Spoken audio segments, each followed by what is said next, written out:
Jövőnéző. Csevegés a tudományról. A műsor címe Jövőnéző.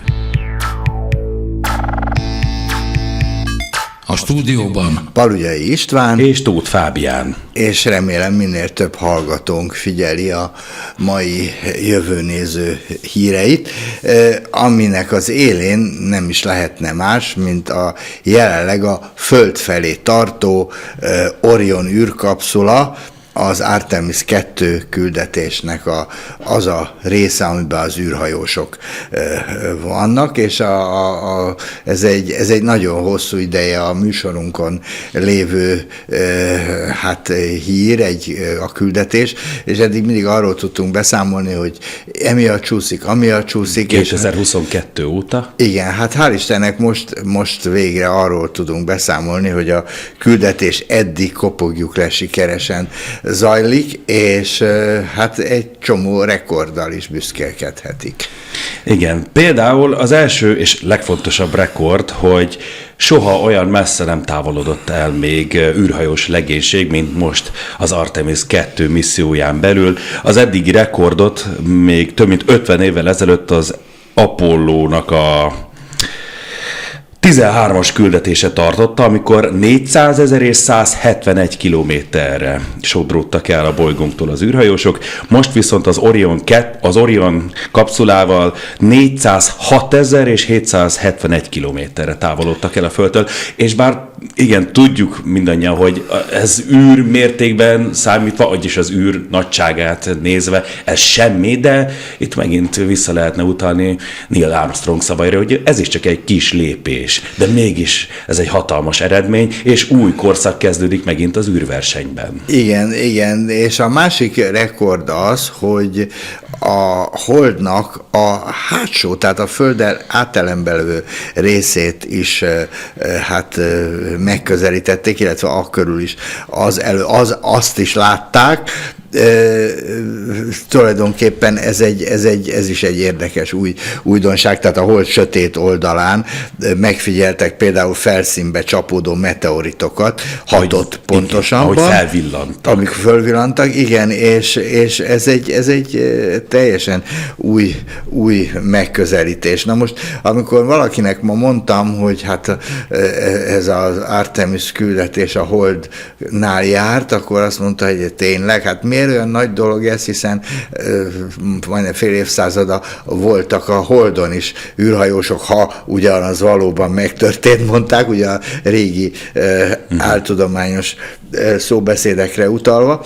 Hát ugye meg kell azt jegyezzük, hogy ez az előszobája, akkor sem első alkalommal röpültek a Holdra az űrhajósok, azt is volt egy megközelítés, egy több olyan expedíció, olyan küldetés, amikor csak a Holdat megközelítették. Hát ez is most ugye egy teljesen új korszak, teljesen új technikával, és hát itt sem egyből lehet, hiszen még ez is sokszoros csúszás szenvedett ez az akció, tehát ha minden igaz, ugye, és az amerikaiaknak ez a feltett szándékuk, hogy minél hamarabb leszálljanak a Holdon, sőt, a Holdon ilyen bázisokat is létesítsenek, tehát ez valószínűleg, hogy hamarosan, ami azt jelenti, hogy 1-2 éven belül, jelenleg a jelenlegi menetrend szerint 2 éven belül ez meg is történik.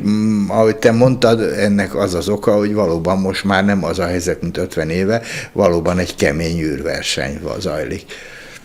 És hogy élőben mi történik, egyébként csak egy-két kis fun fact, itt mutatom neked is, István, hogy megnyitottam az Artemis 2 missziót élőben követő oldalt. Nem semmi, ez 50 éve ilyen még nem volt. Igen, persze. És például pont az adásunk ideje alatt lesz majd a legénység ébresztője, 30 perc és 15 másodperc múlva, ennyire pontosan meg ki van számolva minden, és még azt is kiírták, hogy mikorra várható, másodpercre pontosan az űrkapszula visszaérkezése, egyébként majd a Csendes-óceánban landolnak valahol az USA nyugati partjainál, 3 nap, 9 óra, 1 perc és 55 másodperc múlva.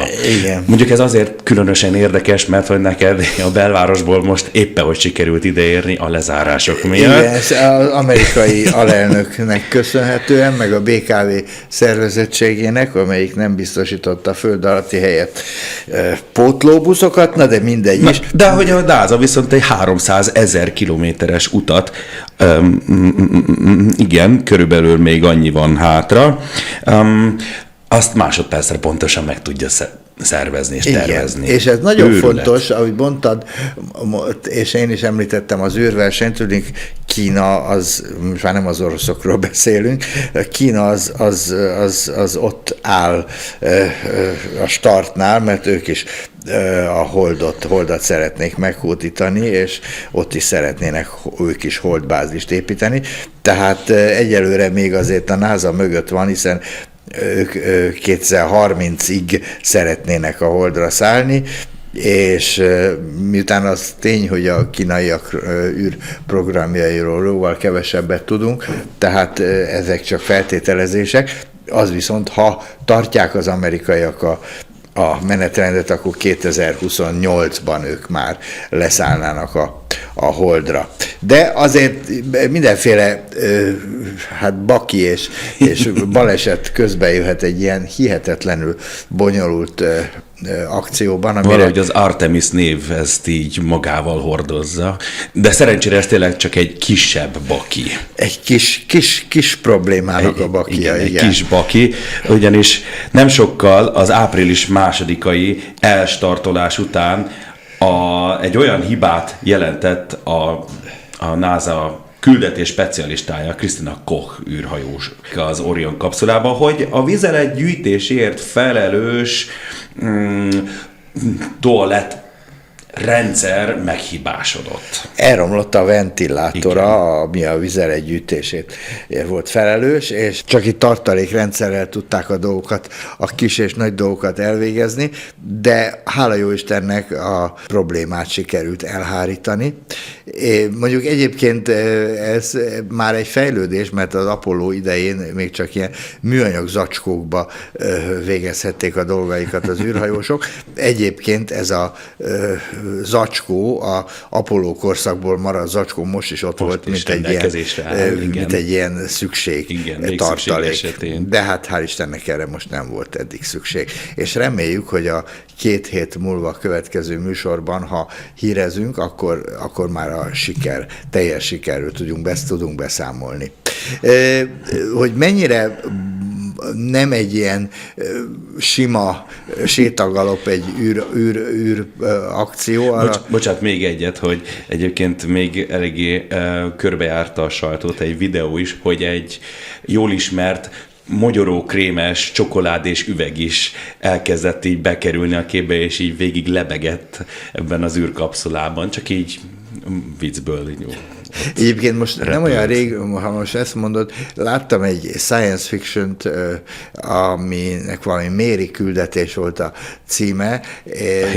Hailey Mary, igen, egy elég bonyolult és eléggé, bár kicsit ilyen, szóval jól megcsinált film volt, de abban az volt benne, ami állítólag valós, hogy ugye abban a hatalmas űrhajóban ott sétálgattak mindenféle súlytalanság nélkül, és nem olyan rég olvastam, hogy ha egy állandóan forgó űrhajót csinálnának, akkor ebbe az állandóan forgó űrhajóba valahogy lehetne ilyen műgravitációt előállítani, de hát ez még tényleg a fantázia. Viszont amit akartam mondani, hogy a nemzetközi űrállomásról az év elején evakuáltak egy egész legénységet, és igazából nem tudtuk mostanáig, hogy mi volt a problémája, az egyik egészségügyi problémája az egyik űrhajósnak, és most kiderült, az illető Mike Fink hát elmondta az egyik hírügynökségnek, nem tudott beszélni egyik pillanatra a másikra. Vacsora közben egyszer csak beállt a szája, kész, nem tudott megszólalni 20 percig. Igen, na most ez azért eléggé aggasztó volt, és nem tudták kideríteni a helyi műszerekkel, ott nincsenek komoly műszerek, de azt tudja, hogy nem volt szívinfarktus, és ezért úgy döntöttek, hogy fájdalmat se érzett, hogy visszahozzák a legénységet, és hát igazából ezt sikerült kizárni, de a dolognak az érdekessége, hogy ezt az okot ma sem tudják az orvosok, hogy mi volt a baj. De minden esetre a űrhajózás történetében még nem fordult elő olyan eset, hogy evakuálni kellett egy űrhajóst a küldetés befejezése előtt. Na, ez megtörtént. Most viszont akkor menjünk egy kicsit messzebb. Jóval messzebb, igen. Jóval. Mennyire a fekete lyukakig? Egészen a fekete lyukakig, teljesen. Mindannyian ismerjük a fekete lyukakat, viszont léteznek olyan ősi fekete lyukak, amik egy kicsit másmilyenek. Egészen idáig ez csak egy elmélet volt, mert azokat a fekete lyukakat, amiket mindannyian ismerünk, azok egy csillag összeomlás után jöttek létre. De az ősrobbanás utáni pillanatban keletkezett fekete lyukak, azok kozmikus karambolok, összeütközések következtében jönnek létre, amikor hát két mondjuk ilyen hatalmas csillagszerű valami összeütközik. És ezek olyan energiahullámot keltenek, amiket már nagyon speciális és hatalmas tudományos összefogásnak köszönhetően létrejött eszközökkel is betudnak. Konkrétan azzal az eszközzel, amiről mi beszámoltunk, a LIGO-ról, ami az első gravitációs hullámot volt képes detektálni, amiben egyébként magyarok is részt vettek ennek a működtetésében. Na most ez a LIGO, ez tényleg a valaha létezett legérzékenyebb ilyen típusú műszer, ez érzékelte ezeket az apró gravitációs hullámváltozásokat, amiket ilyen különleges fekete lyukak idéznek elő. És ahogy vizsgálták ezeket a jeleket, azt vették észre, hogy az egyik objektum, az egyik ilyen fekete lyuk, ami összeütközhetett egy másikkal, az bizony kisebb volt. Tehát ez egy ősi fekete lyuk lehet. Igen. És végül egy másik hír, ami megint közelebbről, az egyik legtitokzatosabb bolygó szomszédunkról, a Vénuszról szól, ugyanis a Vénusz ugyan majdnem hasonló méretű, mint a Föld, de egy csomó titkot rejt, mert olyan szörnyű körülmények vannak a felszínén, hogy igazából nem lehet semmilyen közvetlen űrszondás módon ezeket közvetlenül a közelből megfigyelni. És most Kínában egy olyan módszert találtak ki, ami ezt úgy néz ki, hogy sikerül átvágni a Gordiuszi csomót, és egy csomó mindent kideríteni a Vénuszról, amelyik ugye nagyon-nagyon barátságtalan, 460 Celsius fokos a hőmérséklet, és 90 bár a felszíni nyomás, és hát kénsav felhők vannak a légkörében. Na most ehhez 3 olyan dolgot tudtak egyszerre egy műszerrel végrehajtani, vagy legalábbis ez a terv, kiszűrik a kénsavat és azokat a káros részecskéket, földúsítják azokat a gázokat, amiket eddig nem tudtak kimutatni a széndioxid mellett, mert ugye az van a legnagyobb töménységben. Igen, még nagyon-nagyon sok van, és emiatt észrevehetetlenek azok a kisebb gázok, amik esetleg az élet létrejöttéhez szükségesek. Igen, például ammónia meg egyebek. És a harmadik pedig egy olyan spektroszkópiai érzékelő egység, amely egy ilyen lézer alapú technológiával a pontosságot hát nagyítja föl, úgyhogy ezek a mérések, ezek talán a bolygó történetét is tudják rekonstruálni, hogy miért tűnt el a víz a bolygóról.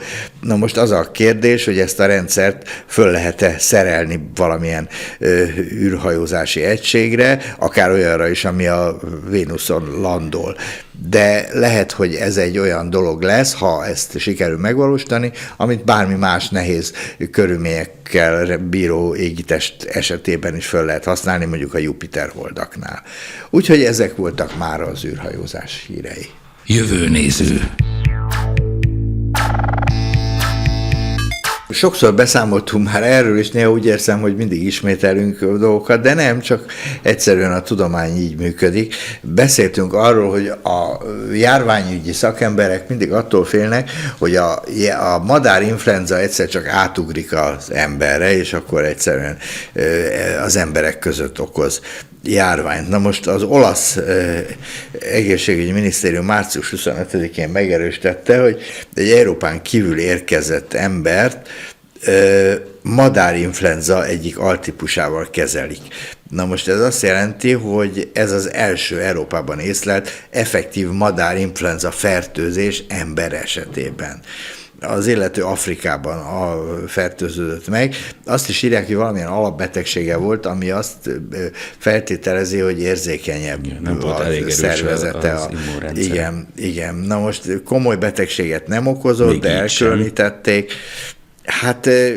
Igen, de ugye ez egy A-típusú influenza vírus, ami olyasmi, mint ami minket is megtalál, főleg így ilyen időszakban, úgyhogy végül is azt mondtad, hogy mintha ismételni magunkat. Igen, ismételjük, mert influenza szezon is van, meg igen, mindig de van, most mindig abban a visszatér. szempontból mondtam, hogy a madárinfluenza veszélyéről már többször beszéltünk, persze. Tehát, hogy a madárinfluenza, ha egyszer átugrik az emberekre, és ez még nem nem arról szól ez a hír, hogy ez a madárinfluenzás pasi egy másik embernek átadott egy madárinfluenzát, azt továbbadta, és akkor egy madárinfluenza járvány alakulnak ki emberben. Persze. De az már nem egy jó jel, hogy az illetőnél effektív madárinfluenza fertőzést találtak. Viszont nem embertől kapta el, hanem elvileg... Azt nem lehet tudni. Igen, de hogy baromfival való közvetlen érintkezés révén történhet egy ilyen fertőzés, de hogy tényleg igen, ez de ezt nem tudjuk, hogy most hogy kapta Afrikába. Hát meg ez az, hogy Afrika azért sok információ hiányos, nem véletlenül nem mondják ki az afrikai ország nevét. Na mindegy. A lényeg, hogy a virológusok nagyon sok mindent vizsgálnak, amikor az ilyen állati vírussal történő emberi fertőzéseket vizsgálják, és egyelőre azt mutatják, azt jelzik, hogy ez a H9N2-es madárinfluenza még nem mutatja annak a jeleit, hogy komolyabb galibát okozhat. Hát sem az madarak között most nincs nagy járvány, de főleg az, hogy az emberek között nem fertőzik. De se figyeljünk oda rá, azt mondják. Hát figyelünk. Azért beszélünk most róla. Egy másik nagyon izgalmas, és nem is tudom, hogy értékeljük, pozitív vagy negatív, az a hír, hogy agy nélküli emberi klónokat szeretne létrehozni egy milliárdosok által támogatott startup cég. Olyan testeket, amikben minden létfontosságú szerv megtalálható, de nincsen agy, ami úgymond tudatot adna annak a testnek. Igen, ez tulajdonképpen a kutatás szempontjából érdekes, ezek a szervzsák mondjuk, és abból a szempontból, hogy egyrészt enyhíteni a globális szervhiányt, meg a szervkereskedelmet, és meg akarják kerülni az etikai aggályokat. Azt én mondjuk nem vagyok benne biztos, hogy ezzel sikerül, igen, de állítólag az illető, aki ezt már évek óta vizsgálja, már, ahogy mondják, a színfalak mögött már tart szemináriumokat a befektetőknek. Én azt úgy szoktam mondani, hogy ez egy ilyen figyelemfelhívó hír, még messze nem a valóság, de azért nem árt, ha minél többen tudnak róla, és adott esetben gondolkodnak ezekről a dolgokról. Minden esetre ezt a startupot irányító cég hivatalosan tagadta a híreszteléseket. Hát igen, hát majd meglátjuk. De közben meg mégis azt nyilatkozzák, hogy a csapatunk fenntartja a jogot, hogy hipotetikus, futurisztikus megbeszéléseket folytassunk. Jó, rendben. Na most, maradjatok még egyelőre a zárt falak között. Most viszont 3 olyan hír jön, ami tényleg pozitív és tényleg nagyon fontos. Az első az, ami az e-cigarettákról van szó benne. Ez pozitív hír. Az, hogy bizonyítást nyert, jó. bizonyítást nyert, hogy az e-cigaretta is rákot okoz, méghozzá ez egy óriási tanulmánycsoport, 100 tanulmányt felölelő áttekintés bizonyította, és egyértelműen, hogy az e-cigik épp úgy okozhatnak tüdő- és szájrákot, mint a dohányzás. Ez egy nagyon sok sejtkísérlet bizonyította, ausztrál kutatókról van szó, 2017 és 2025 között, tehát 8 évig tartó tanulmányokat elemeztek, és hát egyértelmű bizonyítékokat találtak, hogy például egereknél is, hogy a tüdőrák alakul ki, hogyha e-cigaretta aeroszoloknak tették ki az egereket. Na most azt mondja, hogy ha azt nézzük, hogy a hajdanán 100 évbe telt, amíg egyértelműen bizonyították, hogy a normál ciga normál, szóval a hagyományos cigarettázás között egyértelmű és a tüdőrák között a kapcsolat, és további 50 évbe telt, míg számszerűsítették is ezeket a hatásokat. Tehát most még ugye egy viszonylag rövid idő, 10 év telt el, de az aggodalom az most már nagyon is valós, és vannak más vonatkozásai is ennek a dolgoknak, amik figyelemre méltóak. Mert sokan azért kezdenek ilyen e-cigit használni, hogy valamiképpen leszokjanak a dohányzásról, de mégsem nikotintapasz használnak.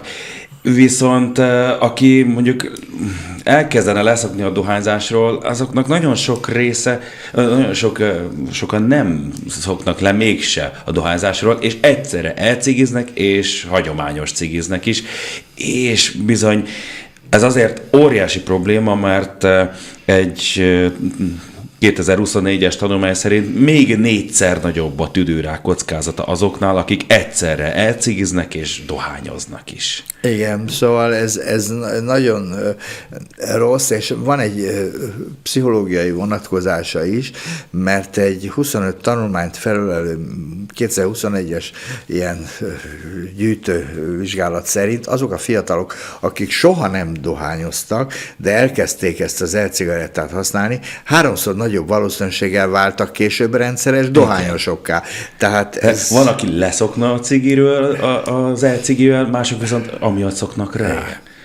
Na hát szóval ezek nem jó hírek, de biztos, hogy hatásosak és áttörést mutathatnak a e-cigikkel kapcsolatos hozzáállásban.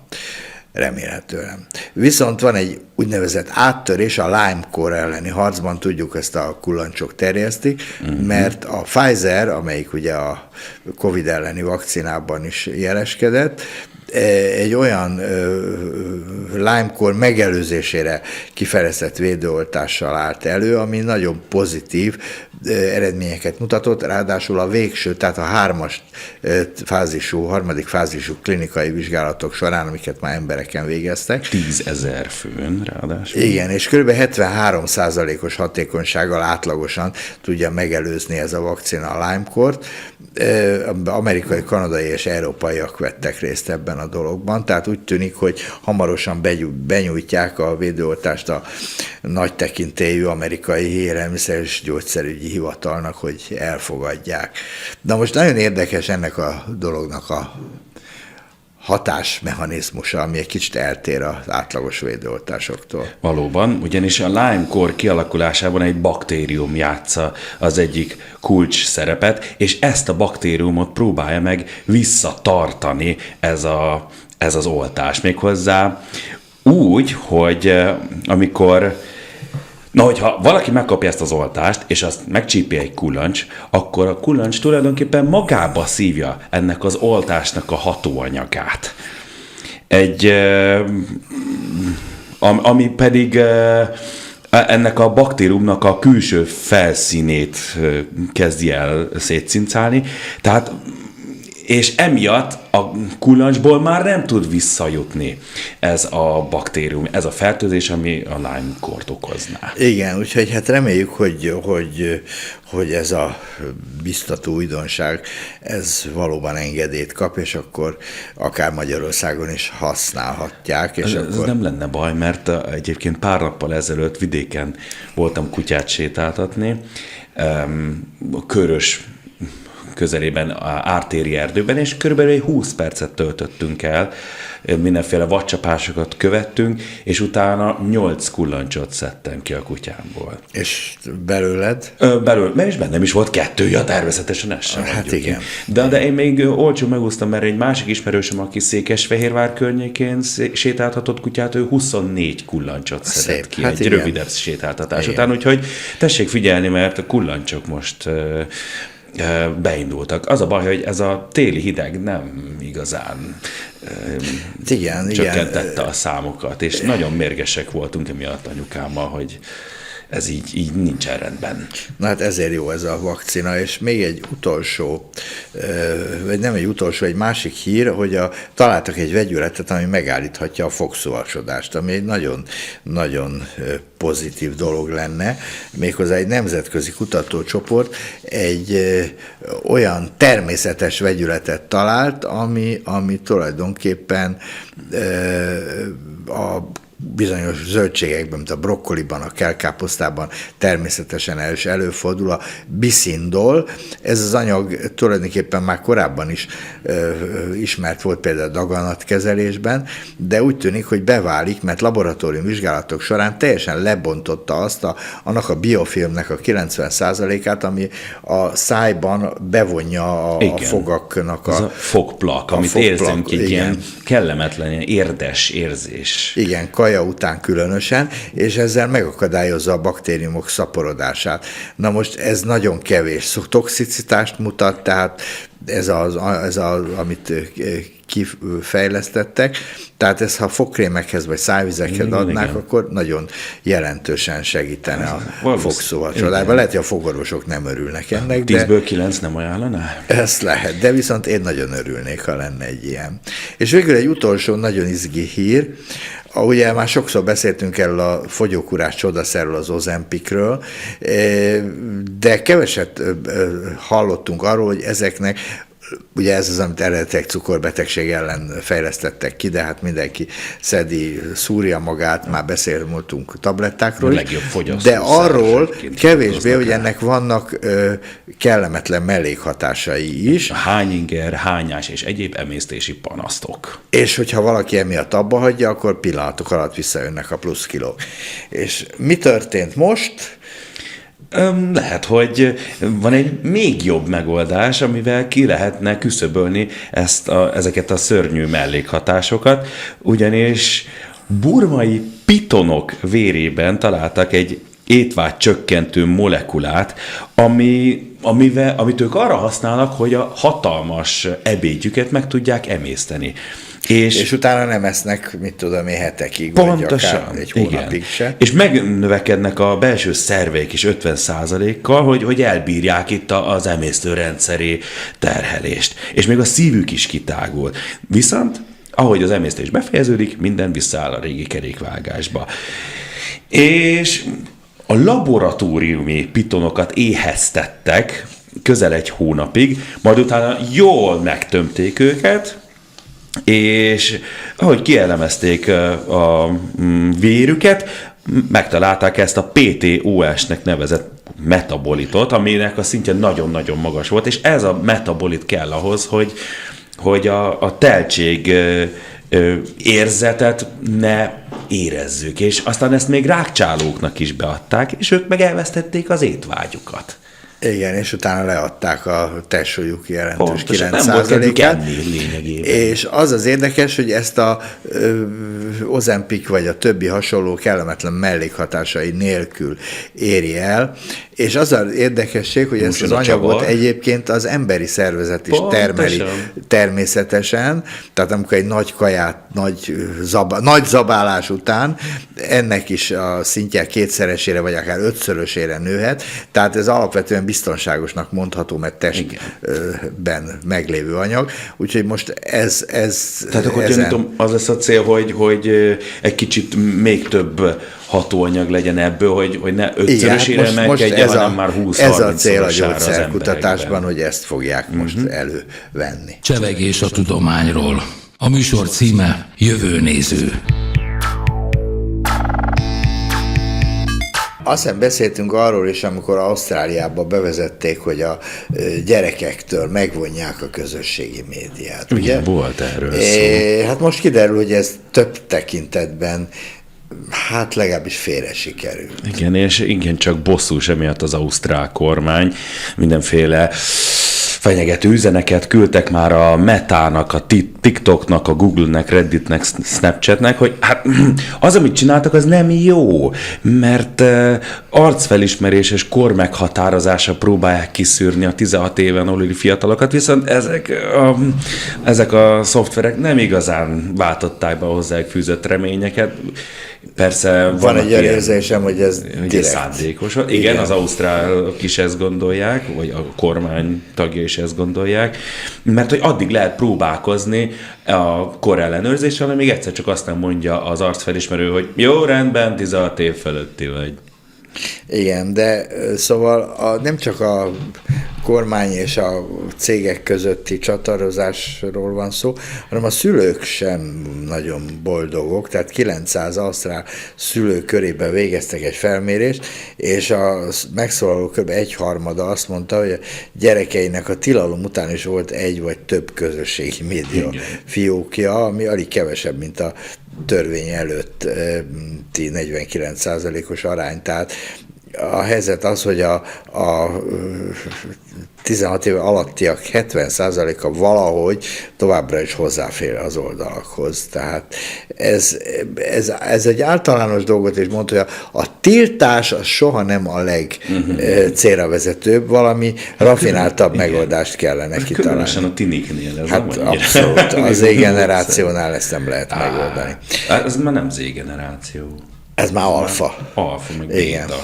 Na jó, de a másik engem jobban izgat a következő hír, mert ezt úgy lehetett sejteni, hogy egyre több mesterséges intelligencia modellről derül ki, hogy egyrészt hazudik, másrészt ellentmond az emberi utasításoknak. Ez tulajdonképpen erre is sokan azt mondták, hogy hát ez várható volt. De ez egyébként működik, és ez bárki kipróbálhatja, hogyha a ChatGPT-vel beszélgetsz, és arra kéred meg, hogy számolja el 100-ig, akkor ő ellenkezni fog. Nem, hát nagyon unalmassá tenni a beszélgetést, meg vagy addig erőködsz, amíg jó, elkezdi számolni, 1, 2, 3, 4, 5, és így tovább, de szerintem inkább valami más. És mindig ellenkezik, és visszautasítja. Igen, ez is előfordul, de mondjuk, amiről itt most szó van, ezek veszélyesebb ügyek, mert engedély nélkül törölnek e-maileket, fájlokat. Ezek olyan szoftverek, úgy hívják őket, hogy mesterséges intelligencia ügynökök, tehát MI Agent. Ezek tulajdonképpen olyan szoftverek, amik a ChatGPT-hez hasonló chatbotokkal ellentétben csak szövegeket, képeket, videókat tudnak generálni, hanem bármilyen feladatot el tudnak végezni egy számítógépen. Én inkább azt mondanám, hogy ők egy mindentudó mesterséges intelligencia titkárnő. Igen, e-mailt írhat, fájlokat kezelhet, persze. Sőt, ami veszélyes, az személyes fájljainkhoz is hozzáférhetnek. Igen. Na most ezeket, ahogy te mondtad, ilyen a személyasszisztens, ezek egyre jobban kiderül, hogy nem veszélyes, nem veszélytelen a használatuk. Mert például előfordult az, hogy egy kísérleti fázisban lévő ilyen mesterséges intelligencia ügynök kriptovalutát, igen, kriptovalutát kezdett el bányászni és csempészni, hogy erre bármilyen utasítást kapott volna. És nem laboratóriumi körülmények között, nem kísérlet során, hanem egy valódi felhasználó számítógépén, egy civil számítógépén egyszer csak elkezd kriptovalutát bányászni, ami igencsak költséges. És aztán majd a hatóság téged ültet le.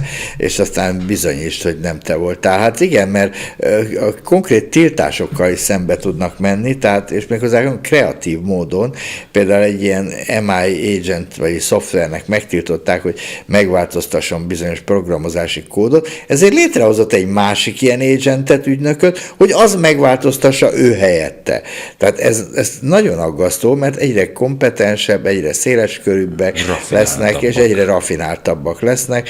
Úgyhogy én nem tudom, hogy még mikről fogunk tudni itt még beszámolni, ha majd aztán egy ügynök fog beszámolni helyettünk. Persze nem kell az Emmy apokalipszistől tartani, mert Chicagóban azért az ételfutár robotok, amiket a mesterséges intelligencia is irányít, több kárt okoznak, mint hasznot, szétrongálják, rípityára törik a buszmegállókat.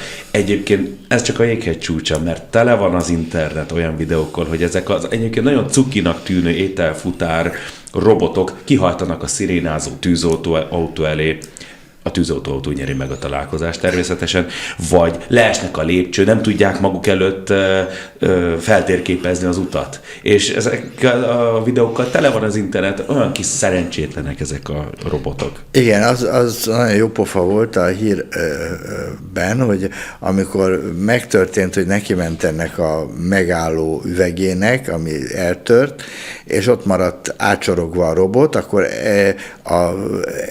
ezen a robotnak az elején volt valami digitális panel, igen, és pislogó szempálok látszottak az ütközés után, mint hogy ja Istenem, szóval elképesztő, és nem ez az első ilyen robotos probléma, amiről beszámoltunk, mert volt egy ilyen pincérrobot korábban, ami szintén valami problémát csinált, úgyhogy nagyon sokszor forgalmi akadályt képeznek ezek, mert megállnak egyszerűen az út közepén, vagy lemerülnek. Igen.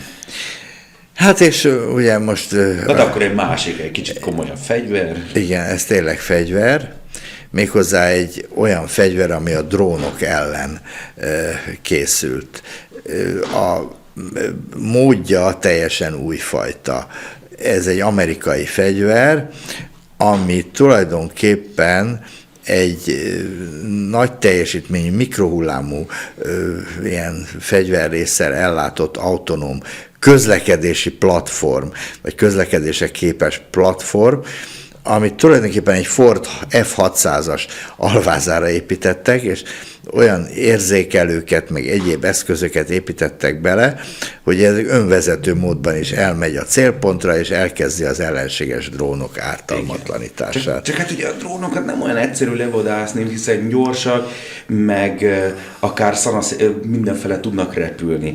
És hogyha mondjuk légvédelmi rakétával légyre vadászunk, azért azt az amerikai hadi költségvetés is megérzi, viszont van most már ezt a különleges fegyvert kifejlesztették, így egy egész drón rajt ki lehet sütni a mikrohullámmal. Igen, mert ez egy mikrohullámú fegyver, ezt eddig nem mondtuk, és ez... Igen. Ezt mondtam, igen. Most mondtad, igen. Igen, tehát ez megzavarja a drón elektronikáját, és ezzel ártalmatlanítja. Igen, nem is két lejjel ütnek egy csapásra, hanem még annál sokkal is többet. Egy egész drón rajt le lehet szedni akár. Igen, hát egy egész újfajta fegyverkezési korszakba értünk, és hát ennek ez az egyik új fejezete, ez a fegyver. Jövőnéző. És akkor a műsorunk végére néhány rövid hírt tartogatunk. Az első rögtön bekokainozott cápákról szól, és ez nem valamilyen szörnyű Z-kategóriás horrorfilm. Nem vicc. És nem vicc, hanem ez egy valódi hír, ugyanis a Bahamák egyik legeldugottabb szigetének a közelében cápák vérmintáit elemezte egy kutatócsoport. 85 cápából 28-ban gyógyszereket találtak, de a leggyakrabban kimutatott anyag az a koffein volt, és 2 cápa vérében kokaint is találtak. Igen, szóval ez elképesztő. Azt feltételezik, szóval nem az, hogy az illető sziget környékén kokainpartik voltak annyi, hogy beszivágott a tengerbe, hanem inkább a kokain csempészet folyamán elképesztő, hogy vízbe estek csomagok, és azokat kipróbálták a cápák, hogy mi az Isten ez, és lehet, hogy ez történt. De az viszont tény, hogy ezeken az anyagokon kívül különböző fájdalomcsillapítók jelenlétét is, mint diklofenákét, amit ismerünk és szedünk, meg egy másikat, az acetaminophent is azonosították, Nem tudják még, hogy ezek az anyagok milyen hatást gyakorolnak az élővilágra, de az biztos, hogy nem tartoznak a természetes ökoszisztémához, és valamiféle tengeri szennyezés eredményei, és ez nem csak a cápákat fenyegeti, hanem adott esetben, hogyha a tengeri kagylókat, vagy polipokat, vagy tintahalakat eszünk, vagy akár fürdünk ezeken a helyeken, az szintén adott esetben veszélyes. Ez egy gyógyszerszármazék. Igen.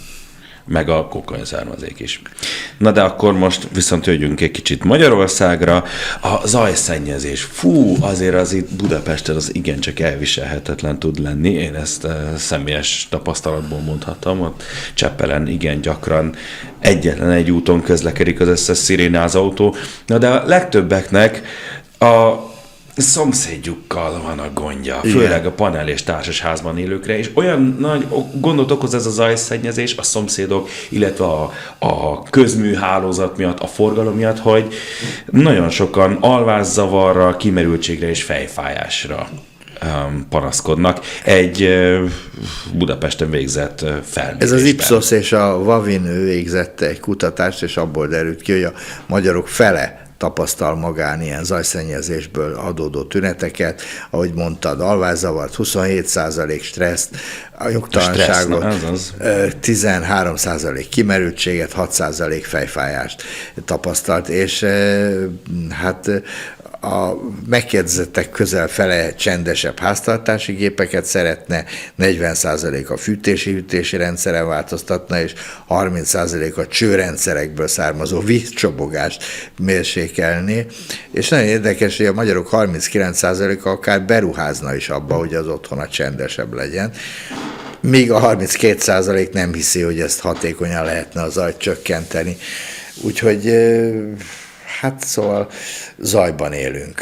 Zajban és széndioxidban. Végre találtak egy megoldást, hogy hogyan lehetne rengeteg, több 10 millió tonna széndioxidot kivonni a légkörből, ehhez pedig csak a gimnáziumi kémia órák legelső anyagához kellett visszanyúlni, méghozzá itt a savbázis reakciókhoz.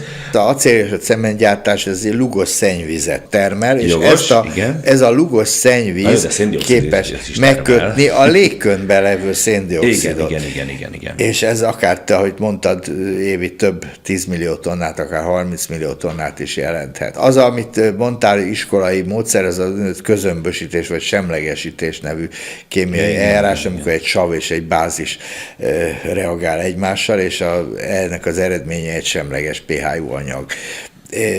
Úgyhogy ebben az esetben ugye ezeket a savakat, amik hát a környezetben vannak, ezeket széndioxiddal helyettesítik erre a bizonyos lúgos víz közömbösítésére, és mielőtt ugye az kikerül az ipari rendszerből, és akkor a széndioxid vízben oldódik, akkor szénsav lesz, ezt ismerjük, igen. És ez egy gyenge sav, ez reakcióba lép a lúgos folyadékokkal, amik a ipari gyártás során keletkeznek, és egy ilyen bikarbonát képződik, mindegy, ez egy ilyen anyag, és ez a hosszú távon ez megköti a légkörbe levő széndioxidot.